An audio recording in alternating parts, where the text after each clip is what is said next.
সড়কে মৃত্যুর মিছিল যেন থামছেই না।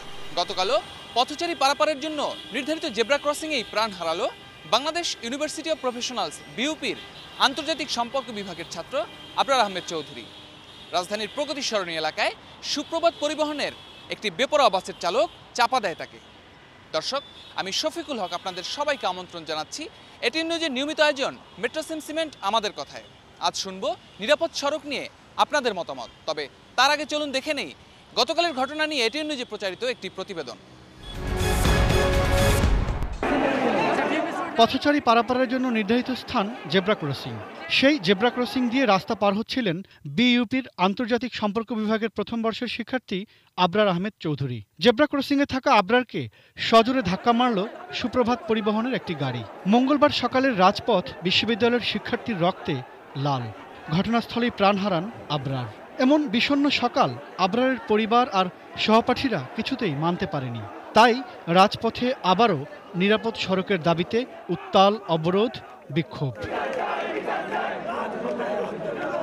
সহপাঠীরা বলছেন, অন্য একটি বাসের সঙ্গে প্রতিযোগিতা করতে গিয়েই সুপ্রভাত পরিবহনের বাসটি আবরারকে ধাক্কা দেয়। দুটি বাসের মাঝখানে পড়ে যান তিনি। এরপর সুপ্রভাত বাসের নিচে চাপা পড়েন আবরার। সেই রক্তাক্ত জেব্রা ক্রসিং ঘিরেই সহপাঠীদের বিক্ষোভ। আবরার নিহত হওয়ার ঘটনায় বিশ্ববিদ্যালয়ের শিক্ষার্থীরা কুড়িল থেকে নতুন বাজার পর্যন্ত কয়েকটি জায়গায় অবস্থান নিয়ে প্রতিবাদ জানান। তাদের প্রশ্ন, এভাবে আর কবে সড়ক হবে নিরাপদ? সুস্থ মস্তিষ্কে যে মার্ডারগুলো হচ্ছে, আর কতটা মার্ডার হলে আমরা এর বিচার পাবো? আমরা কোথায় নিরাপদ? জেব্রা ক্রসিংয়ে যদি আমার ভাইকে মেরে ফেলা হয়, আমরা কোথায় নিরাপদ সড়কের? সহপাঠীরা বলছেন, অবসরপ্রাপ্ত সেনা কর্মকর্তা আরিফ আহমেদ চৌধুরীর বড় ছেলে আবরার ছিলেন মেধাবী। অ্যালবামের এসব ছবি এত দ্রুত যে স্মৃতি হয়ে যাবে তা কারো কল্পনাতেও ছিল না। একের পর এক সড়ক দুর্ঘটনায় আর কত প্রাণ ঝরলে চালকেরা সচেতন হবেন, সেই প্রশ্ন আবারও সবার। টপ সেক্টরকে জানাতে পারি আমাদের দাবিটা, এটা যাতে এইবার ফর রিয়েল ইমপ্লিমেন্ট করা হয়। আজকে যারা ভুগছেন তারা যে আগামীকালকে বেঁচে থাকবেন সেটা নিশ্চয় করার জন্য আজকে আমরা তাদেরকে একটু ভোগান্তি দিচ্ছি। আবরারের মৃত্যুর খবর পেয়ে ঢাকা উত্তর সিটি কর্পোরেশনের মেয়র আতিকুল ইসলাম ঘটনাস্থলে আসেন। সড়ক অবরোধ প্রত্যাহার করতে আহ্বান জানালেও শিক্ষার্থীরা তা মানেননি। 2 থেকে 3 মাসের মধ্যে এখানে আবরারের নামে একটি ব্রিজ হবে, এটি আমি কথা এখানে দিয়েছিলাম। বাসের চালক সিরাজুল ইসলামকে আটকের কথা জানিয়েছে পুলিশ। শিক্ষার্থীরা নিরাপদ সড়কের জন্য 8 দফা দাবি জানিয়েছেন, তা মানার আহ্বান জানিয়েছেন তারা। পরিবহন সেক্টরকে রাজনৈতিক প্রভাব মুক্ত করতে হবে এবং প্রতি মাসে বাস চালকের লাইসেন্স সহ প্রয়োজনীয় সকল কাগজপত্র চেক করতে হবে। বিকেলে ঘটনাস্থলে আসেন ডাকসুর নবনির্বাচিত ভিপি নুরুল হক। এরপর ছাত্রদের বিক্ষোভের মুখে সেখান থেকে চলে যান তিনি। বুধবার সকাল 8টায় আবারও অবরোধের ঘোষণা দিয়ে সন্ধ্যায় শিক্ষার্থীরা অবরোধ প্রত্যাহারের পর প্রগতি সরণিতে যান চলাচল শুরু হয়। Imran Hossain Suman, ATN news, Dhaka. প্রতিবেদনটি দেখলাম, এবার চলুন দেখি নিরাপদ সড়ক নিয়ে সাধারণ মানুষ কি বলছেন। আমাদের ড্রাইভাররা বিশেষ করে ট্রেন না, ওনার ড্রাইভারদের আরও বেশি ট্রেনিং দেওয়া উচিত, বা ট্রেনিং সার্টিফিকেট যেগুলো ওনারা নেয়, ওনার সার্টিফিকেটগুলো মানে পুরোপুরি প্রপার ট্রেনিং কোর্স কমপ্লিট করার পরে সার্টিফিকেটগুলো দেওয়া উচিত। এবং অ্যাওয়ারনেস, সরকার আরও বেশি অ্যাওয়ারনেস করা উচিত যে কোথায় দাঁড়াবে, কীভাবে চলবে, এবং সাধারণ জনগণেরও অ্যাজ ওয়েল সতর্ক হওয়া উচিত। সাধারণ জনগণ প্রতিনিয়ত আর কত মায়ের বুক খালি হলে এর সলিউশনটা আসবে? এটা আমার সরকারের কাছে আমারও সেটার প্রশ্ন যে তারা কিভাবে মানে এটা প্রতিকার নিরাপদ সড়কের জন্য যে কন্টিনিউয়াসলি যে আন্দোলন হচ্ছে, এই আন্দোলন সম্পর্কে মানে তারা সাপোর্ট, আমরা যদি বলতেছে যে এটার বিচার হবে, কিন্তু আমরা কোনো বিচার পাচ্ছি না। যারা উপরস্থ কর্তৃপক্ষ আছে তারা যদি যথাযথ পদক্ষেপগুলো নেয়, সড়কের এই যে অনিয়ম বিশৃঙ্খলাগুলো যদি একটু দেখে, ইনশাল্লাহ এই সমস্যা থেকে বের হওয়া সম্ভব। আমরা হয়তো জনবহুল দেশ, ওইভাবে আমাদের সরকার বাজেট দিতে পারে না বা মেনটেন করতে পারে না, কিন্তু ট্রাফিক পুলিশ বা অন্যান্য যারা আছে তাদের নিয়মকানুনগুলো যদি সবাই মেনে চলে, ইনশাল্লাহ এটা সম্ভব।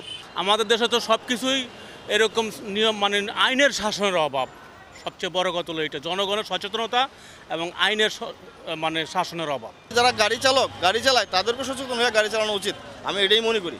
উভয়েরই সচেতন হতে হবে, যারা সাধারণ মানুষ তাদেরও সচেতন হতে হবে। আন্দোলন করে এটা ফসল হবে না। আমি ধরো গাড়ির চাক্কা নিচে বললে গিয়ে আমি গাড়ি আমাকে বাঁচাবে? গাড়ি তো সে 100 মিটার স্পিডে চালাচ্ছে, আর আমি মারলাম দৌড়। দুষ্টাকার আমার না ড্রাইভারের, সবারই বুঝতে হবে বিষয়টা, সবারই সমানভাবে জানতে হবে। আর এই যে আন্দোলন করতে ছাত্ররা, এটা হচ্ছে খারাপ কিছু না, তারা ভালো, এই জন্য সবার চোখে আঙ্গুল দিয়ে দেখাচ্ছে। আমরা দেখা যাচ্ছে যে অনেক ব্যস্ততার কারণে দেখা যাচ্ছে যে ফুটওভার ব্রিজ থাকা সত্ত্বেও আমরা কিন্তু মানে ফুটওভার ব্রিজ ব্যবহার করি না, নিচ দিয়ে নেমে যাই। আসলে মূলত এটাও কিন্তু একটা কারণ, শুধু ড্রাইভারের কারণ নাই, তারপরেও অনেক ড্রাইভার আছে যাদের লাইসেন্স নাই, হ্যাঁ, গাড়িরও ঠিকঠাক নাই, এগুলো আসলে ঠিক করা দরকার। বাস ড্রাইভার আছে তাদেরও সচেতনতা দরকার, কারণ তাদের তো ফিটনেস বাই গাড়ি তো নাই এবং ড্রাইভিং লাইসেন্স নাই, তারা যে এরকমভাবে গাড়ি চালায় রাস্তা সড়কে। এবং আমরা আমরা তো সেরকমভাবে সচেতনভাবে রাস্তায় পারাপার হয় না, ফুটওভার ব্রিজ পার হয় না এবং ট্রাফিক সিগন্যাল মেনে চলে না। এটা আমাদের পাবলিকেরও দোষ আছে এবং যারা ড্রাইভার আছে তাদেরকেও দোষ আছে এবং সড়ক বিভাগে যারা কর্মকর্তা আছে তাদেরও গাফিলতি আছে, এই কারণে সড়কে এই অবস্থা।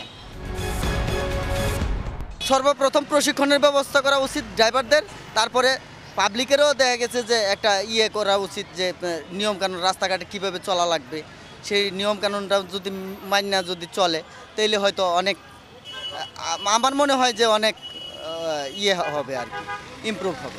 এখানে এই দায় ইউনিভার্সিটিদের নিতে হবে, তারা লাখ লাখ টাকা নিচ্ছে, কেন ফুটওভার ব্রিজ নাই এই একটা জনবহুল এলাকায়, একটা মার্কেট, যমুনা ফিউচার মার্কেট, সেখানে কেন ফুটওভার ব্রিজ নাই? বাচ্চা মহিলারা রাস্তা পার হয়ে মার্কেটে যাচ্ছে, ইউনিভার্সিটির ছেলেরা রাস্তা পার হচ্ছে, কোনো ফুটওভার ব্রিজ নাই।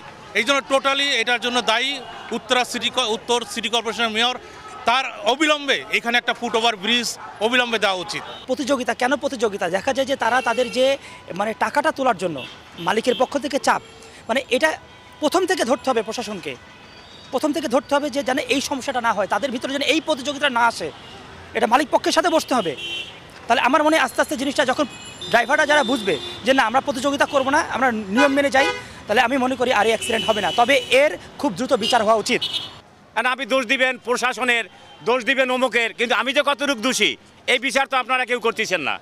এরা তো আতাই কেউ দেখতেছে না যে আমি কোন জায়গা দিয়ে পার হয়েছি, আমি কি লিগেলে আছি কি না, রোডটা যে পার হইলাম গাড়িওয়ালা জোরে আসছে, এখন ওর দোষ না আমার দোষ, এইটা কিন্তু কেউ আজ পর্যন্ত আমরা এটা তদন্ত করে দেখতেছি না। দোষ দেয় গাড়িওয়ালা, অমুকে অমুকখানে মারছে, অমুকে অমুকখানে মারছে, কেন এগুলা কেন? আমরাই তো সচেতন না। আমরা যত্রতত্র রাস্তাতে নেমে পড়ি, আর উচ্ছৃঙ্খলভাবে ড্রাইভাররা তো তারা ড্রাইভিং করেই, এটা কোনো রকমই কন্ট্রোলে আনা যাচ্ছে না।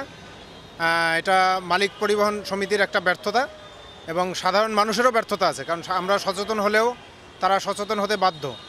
এবং আপনি প্রত্যেকটা স্টপেজ নির্দিষ্ট করে কোনো স্টপেজ নেই ঢাকা শহরে, তারপরে ফুটপাত পুরা দখলে।